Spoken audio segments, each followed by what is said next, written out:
I do weddings for people who want to have a fabulous time, so hopefully I can give you a few pointers and what to do to enjoy the industry that we work in. Are you interested in this market sector, I ask? Let's take a look at some statistics. In 2010, 241,000 weddings took place in the UK. The number appears to be increasing every year. 164,300 were civil ceremonies. These figures are from the Office of Fair Trading. The OFT, the ONS, Office of National Statistics. However, everybody wants to be a DJ, don't they? Sadly.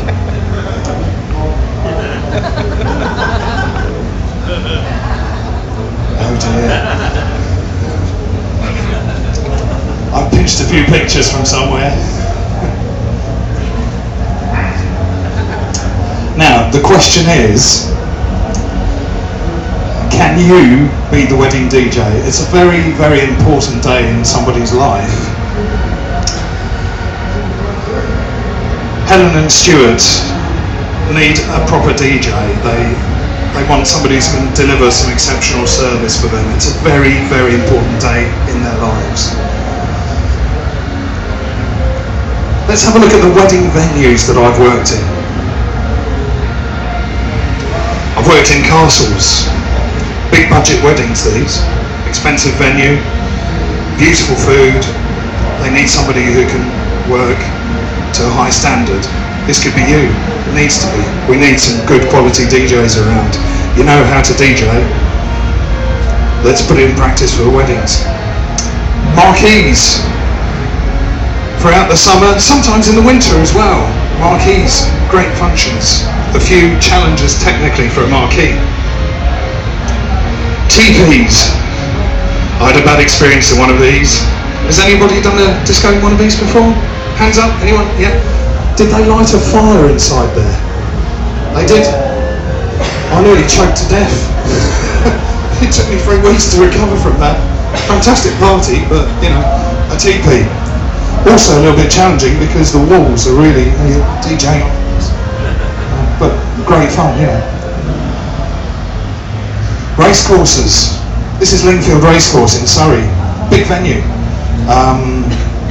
Potential for a lot of, weddings from all sizes. You can have a couple of hundred, you can have 100, you can have 500 in these rooms. Big, big venue. Hotels. We've all worked in hotels. All sorts of hotels out there. Holiday Inn, I think, do a budget wedding, don't they, for a certain amount. Other venues are exclusive use, very, very posh venues. School halls. There's some schools around who obviously have these fantastic buildings, and at the weekends, they're not in use. Perfect venue for a wedding. Some really grandiose venues. Village halls. These can be changed dramatically from some of the services you offer. You can put some mood lighting in these and make them change completely. You can get an event company in to put in some draping and make them look fabulous. You can have a fantastic wedding celebration in a village hall. And barns, there's an awful lot of these in the area I work. I work in Sussex, Surrey, Hampshire mainly. But I've done some weddings in Worcestershire, Gloucestershire area, and there's some fabulous barn venues around. Another fantastic venue to work in. And restaurants. Okay, this is a Christmas gig, I admit, but it's still a venue that can be booked for your wedding. Very, very small setup in this one. There are only 23 guests. And golf clubs. Conference centres. These things can look a little bit sterile and bleak, but with a little bit of uplighting, a great service that you can throw in, you know. Country houses. These are usually exclusive venues and require a high level of service, which is easy to provide given a few things. Whatever the venue, they all want quality entertainment to celebrate the most important day in their lives. And it really is an important day for a bride and a bridegroom. They've probably typically been to, I don't know, 20 weddings in their life, probably about 1 or 2 that year, because their friends are all getting married. It's important to make sure that you can provide a good service for them so they can remember their day. They don't want to see this. Now, I pitched a few more pictures off the internet, and I apologise in advance if I've offended anyone, but let's go with it, shall we? I think Jeff took this. Fabulous pictures. They don't want to see this. Road planets. Oh dear. Look at that. Nice venue. Okay, that's probably a kid's party, but you can't have that sort of mess, really. I saw this picture on the internet and I thought, wow, what a fabulous backdrop for a wedding. It's a vineyard. It's beautiful. And then you've got this mess of blackness which just looks, I don't know, maybe it's just me.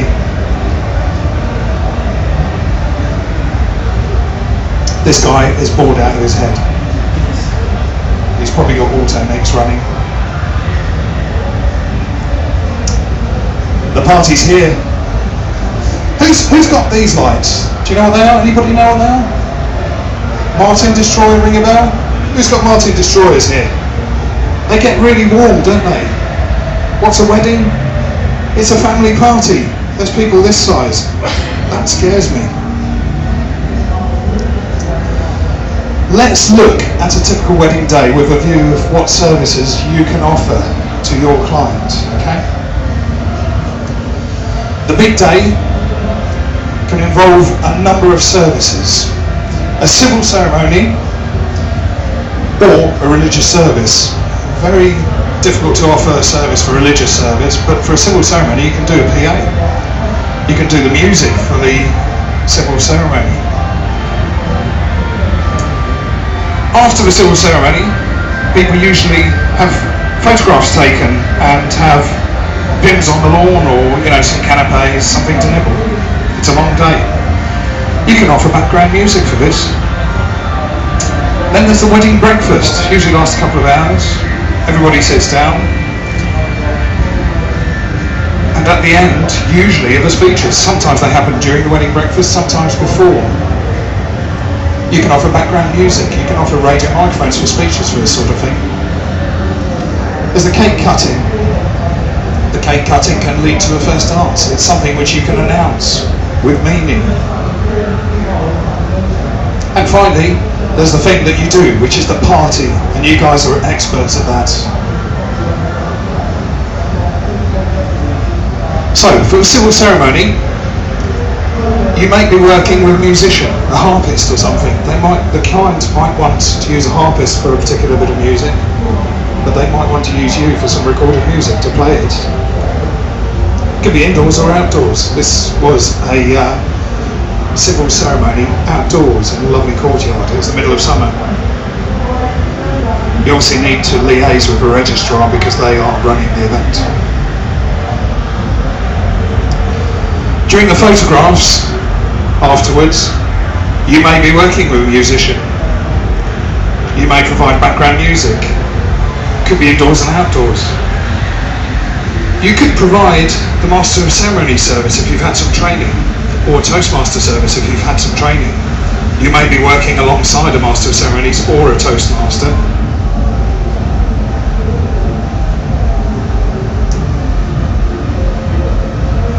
And you can supply for the whole event a PA for a musician maybe, and of course background music.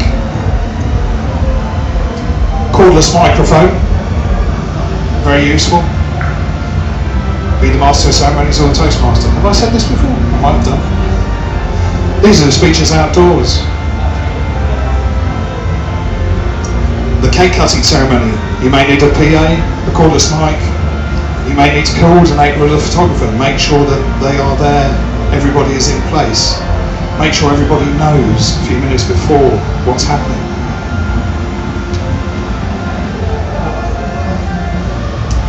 For the party, of course, you are the DJ, but you may need to be working with a band. There may be some special dancers. First dance, bouquet toss, uplighting. You may need to deal with a room turnaround in a venue where everything happens in one room.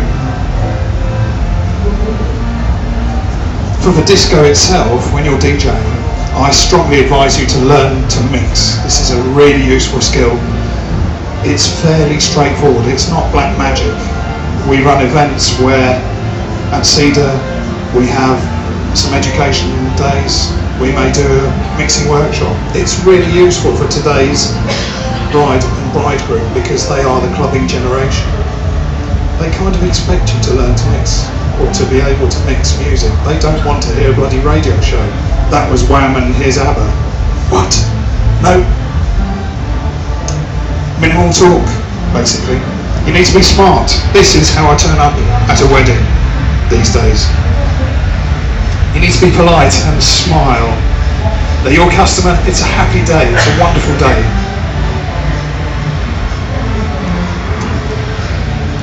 So, let's have a look at the special dancers for an evening. You have a first dance, you need to know the bride and groom's name. You need an aide-memoire, maybe a post-it note on your deck with all the details that you can read without needing glasses. You may have a father-daughter dance. It's kind of a bit of an American thing, but some of them love it. So ask your client when you see them, would you like to dance with your father? It could be a very, very special moment for him and for her. There is the last dance as well. The last dance of the evening, you're creating a lot of buzz, you're creating a lot of emotion. An important moment. You need to think about how you can offer that service to your client. And you need to, of course, coordinate all these events with a photographer and a videographer, if there's one there, just to make sure that you're there for them as well. They get the shots they need at the right time without having to rush on stage because, oh shit, it's just about to happen, I'm not ready. There's the bouquet toss. The bride may wish to throw a bouquet to a bunch of waiting young ladies. There might be a specific piece of music which you play straight after that. I'll give you a little hint on that.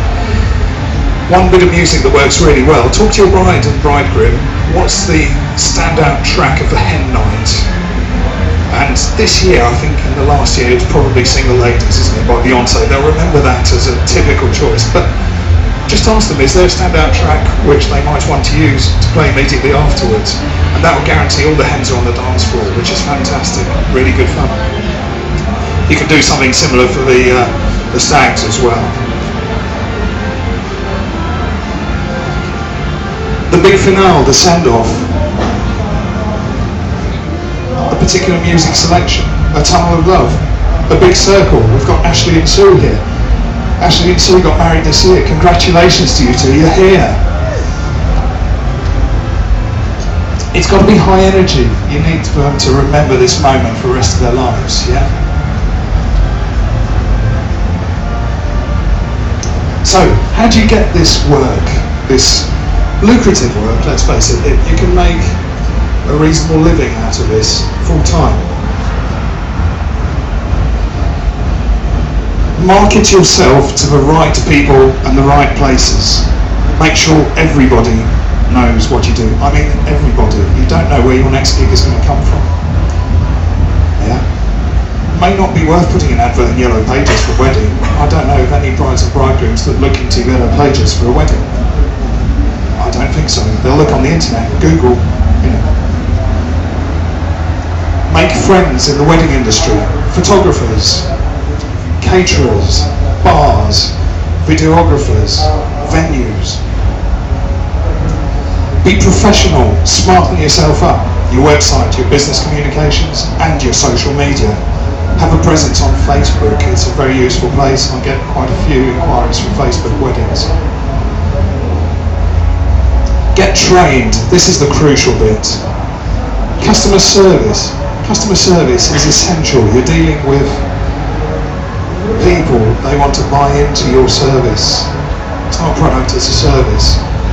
I had a career which ended a few years ago, and I was really lucky because they put me on customer service training. Now, I thought, why do I want to do that? I've been doing this for years, I know what I'm doing.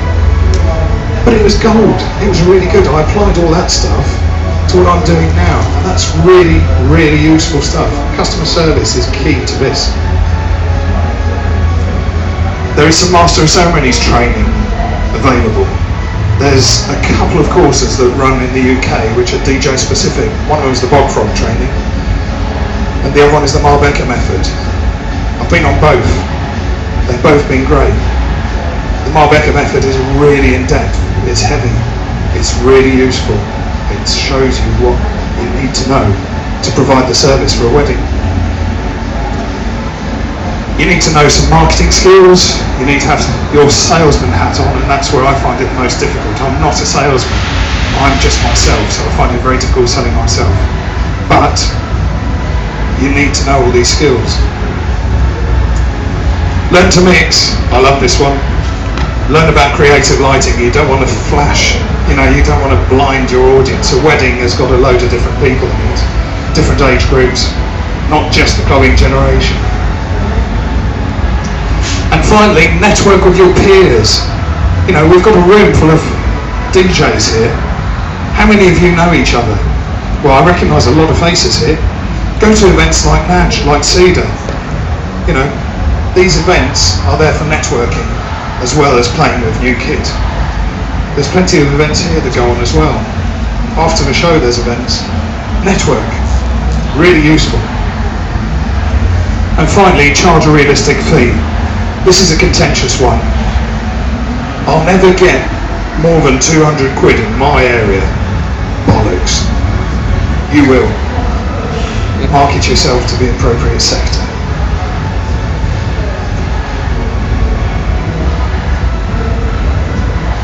Get great references, okay? When you finished your work, get some fantastic references. Publish them on your website, social media, blog about it. Take them with you to client meetings. Show them. They've got an expression in France for this. It's called le livret d'or, which translates as the gold book. It's pure gold. That's exactly what it is. You show satisfied clients what they think about it. Get references.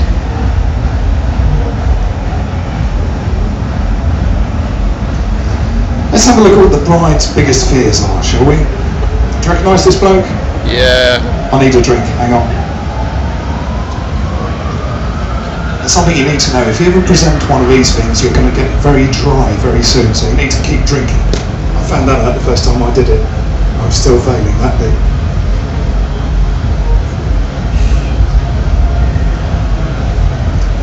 Will the DJ I book turn up? I hear this all the time when I visit my clients. Will the DJ we meet do our wedding? Is he going to be the guy we meet? Or is it going to be somebody else that they send along? Will my guests dance? Of course they will. It's a party, it's your celebration. But we need to work on that. We need to get the right kind of music for that particular crowd. We need to know our clients well. Will the DJ take requests, or is he going to say, no, I only play these tunes and it works for me every time? Not flexible, they don't want to hear that. Will the DJ talk all the time? That's one of the most common questions. Am I going to get a radio show? No. Will the DJ set up a huge ugly disco in this wonderful venue that I've spent thousands and thousands of pounds on? Will the DJ be playing music too loud? It's a family party. There's every age group from grandmas to little babies maybe, yeah? Will the DJ be an embarrassment at my wedding? How will it reflect on the bride and the bridegroom? Let's have a look at the bridegroom's biggest fears, shall we?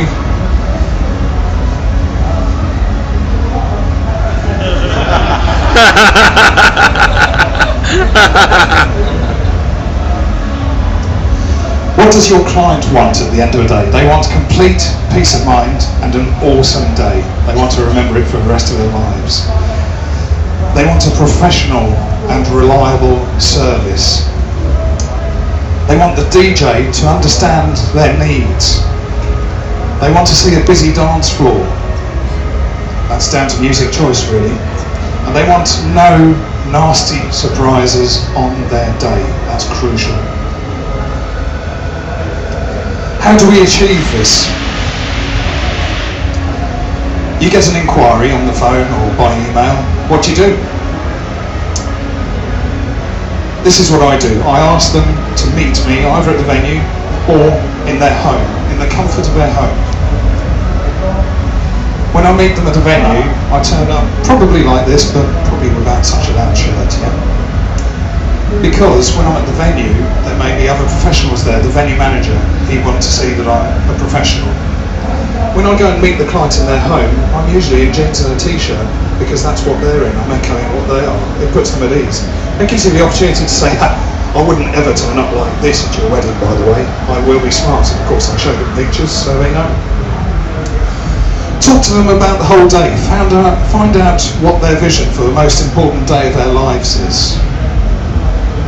Show expertise, make useful suggestions. So tell them about weddings that you've been to, the good things. Tell them, the fun elements to it, how unique they were. Find out about the key people who are going to be at the wedding and anybody not going. Find out about delicate situations. There might be, the father may be dead. Maybe divorces in the family, that sort of thing. You don't want to bring any of those elements by making a mistake to the front of the day. Very important. Find out about any other services being booked. Is there a master of ceremonies, a toastmaster? Are there any other entertainers? Is there a band? Find out who the photographers are. Is it somebody you know? Great, yeah, I've worked with him, he was brilliant. Get the provisional timings. Timings always change throughout a booking, so make sure you've got all the timings information. And talk about their tastes in music. This is critical because, everybody's taste in music is really different. It could be that they're 25, they went to university, a few years ago they always used to go to this club, Gatecrasher or something, Research them, find out what sort of music they love. And finally, show them images and testimonials of what you do. So, if you've got pictures, wonderful. I occasionally take a roadie with me. He takes fantastic photographs. And that's brilliant. I can give the bride and the bridegroom photographs afterwards. It's very useful for me to show to my clients when I'm meeting them. There's some big rules, really. Listen to everything they say. Take notes. It shows your clients that they're interested, that you're interested in what they're doing and their big day. Don't be fooled into giving a price straight away. You need to know what you're quoting for. So get your price from what they want. They may initially only phone you up for the evening disco, but when you've met them and you say, well, actually, this is something I did the music for a ceremony for. That obviously costs a bit more because you're there all day. Be yourself. That's the most important thing. People buy people. Be yourself. Really, really important. Be relaxed, if you can. Show them why you are the only person who can make their dream come true. Once you've got all the information, quote the theme confidently. Ask if they've got any further questions on the rest of it.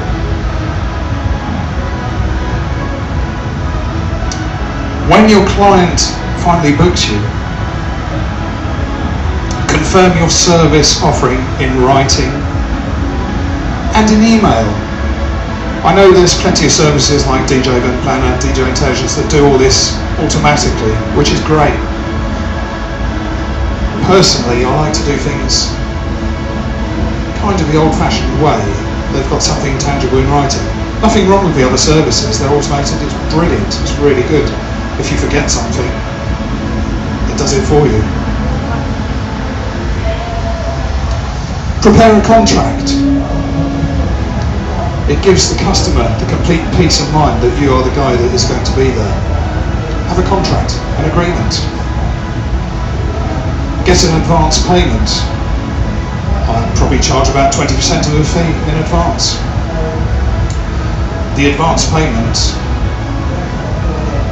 in the dead months of January, February, little tip, make it a bit more than 20% because you're not going to be DJing very much. It'll keep you going.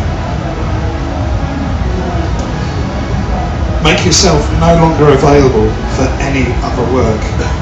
This is crucial. You don't want to phone up a bride and say, "Oh, I'm ever sorry, I can't do your wedding now." That's just wrong, isn't it? It really is. It's a very important day in someone's life. They've bought into your service. Check out the venue.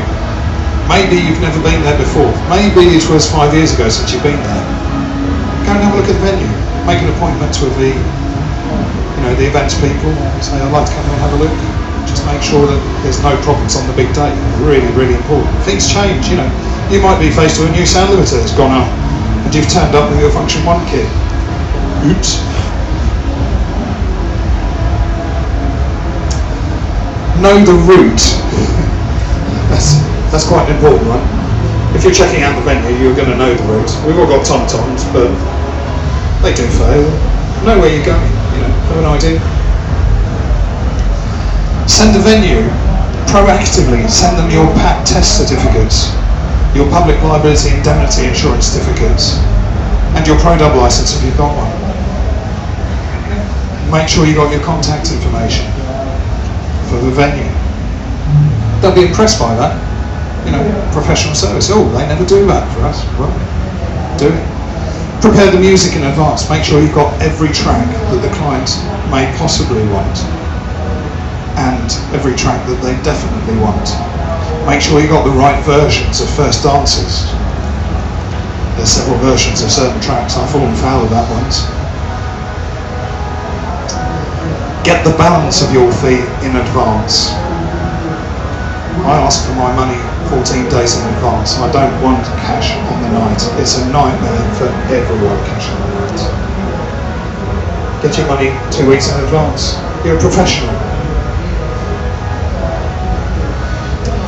And respond to your clients' requests and questions in a timely manner.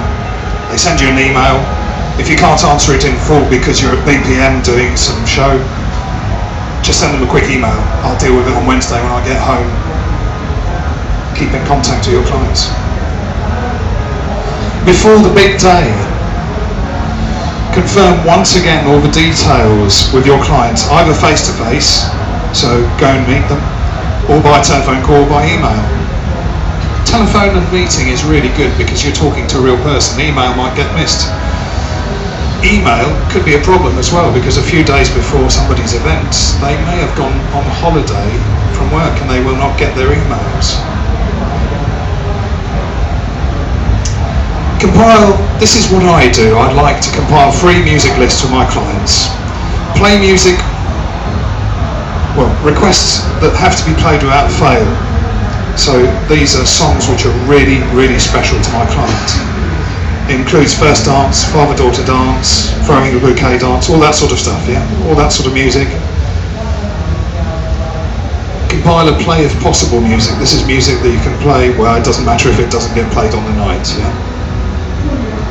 And don't play under any circumstances at all.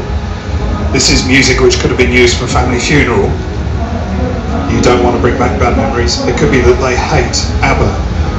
It could be they hate B-52s. It could be they don't like Come On Eileen. It could be that they don't want a whole genre of music. They don't like some West Coast hip-hop. Print all the details to take with you on a laser printer. Why do I say laser printer? I've got a laser printer that cost me 40 quid. Not very expensive. I used to print all the request lists on my Canon Bubble Jet. Brilliant. I put my drink down, hot venue, cold drink, condensation, leaks all over the paper, you can't read your bit of paper. On the laser it won't happen. It might destroy the paper but you can still read it. That's just a tip really. Prepare backups of your key music, so I don't know how you play out, but make sure that if your primary means of playing out fails, you've got a secondary means of playing out the important music. Crucial. I use Rekordbox for Pioneer with the CDJs. The laptop has got Rekordbox. I've got another laptop with Rekordbox with all the key music on it. I'm a bit anal, I also have memory sticks with the music for that particular night on. So it's backup, backup, backup.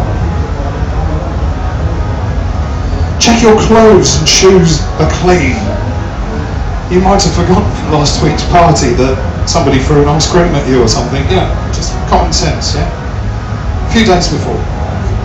On the actual day, double check you have all the kit and music ready, documents at hand, clean clothes, enough fuel. My local petrol station closed down the other day for a refit. That caused me a really bit of a pain in the arse. I had to do a detour to fill up. If that was before the gig and I was running, on time, I would have been late. Check Google Maps for traffic. Avoid motorways. Okay, so before you leave, just fire up Google Maps, look at your route. There's a traffic button where you can see where the traffic build-ups are. Just make sure there isn't a closed A road or something like that. It will show up in red, yellow, black on the road. Really important, really useful. It even works on new iOS 6 for the iPhone, and I think it's alright actually. I always avoid motorways when I go to weddings. I did your wedding in Gloucestershire, did I not? And I live in Sussex, and I had a wonderful journey there. I left a few hours early, and I went through the Cotswolds to avoid all the motorways, because if you hit a traffic jam on a motorway, they're going to close the motorway. You could be stuck there for 2, 3, 4 hours. It's a bit of a long way, but it means that there's no stress levels when you get there. Really important. And you can chill out when you get there and take it easy. Really important, I think, but that's just me. You may not want to do that. Don't get dehydrated. Take a large bottle of water with you. You're going to do a lot of talking, possibly. You don't want to be dehydrated. Very easy on a hot summer's day to get dehydrated. Leave early to get there early. You don't want to get there on time, get there early. It's much better. People will be really happy to see you. Oh, DJ's arrived. Brilliant. Fantastic. No more worries. The day's going to carry on to be fabulous. Smile. You've got to smile. Be happy. It's a happy occasion. It's a wedding. It's somebody's wedding. Fantastic day. At the party, deliver what you promised to your client. Smile and be polite to everybody, the vendors, the clients, the venue management. You don't want to be grumpy. It's somebody's special day. Don't raid the buffet. That's not good really. You're there as a professional, you're working. Okay, if you're invited to by your bride and groom, maybe it's a different story, but really, not a good thing. Be aware of the volume levels. Not too loud, not too quiet. Do a sound check. It's a party where you may have some older people, you may have some younger people, both of which don't like to be deafened. It's not a rave necessarily. They might book you for a rave and you can turn it into one later on. Brilliant. Don't drink alcohol. It's common sense really, isn't it? Don't cause a problem. You don't want to go up to the groom or to the bride on the day and say, the band are taking up all my space, look, I can't set up, what do I do now? Don't cause them a problem. Work it out. Okay, well that's fine. I'll set up here. No problem. So, find a solution. If you're upset about it, just take 5, think about it. Let's provide them with a solution. Not a problem. And rock the joint. Do what you do best. Have fun, enjoy the party. After the party, get a picture with your client. Here's Helen and Stuart. Oh, and some new clients there. Thank them for their valued business. Ask them for feedback. And review what you did. What did I do really well? What did I do poorly? Yeah? You need to know these things so that you can always improve. DJing, well, anything is fascinating when you keep learning, you know? You keep learning, you'll love the job and you'll really enjoy it. I mean, I've been DJing for 32 years. And it's never been more exciting, to be honest. It's really good. I keep learning, it's fantastic. Really, really enjoy the learning process. Well, you've got the best job ever, I think, so you need to spread the love.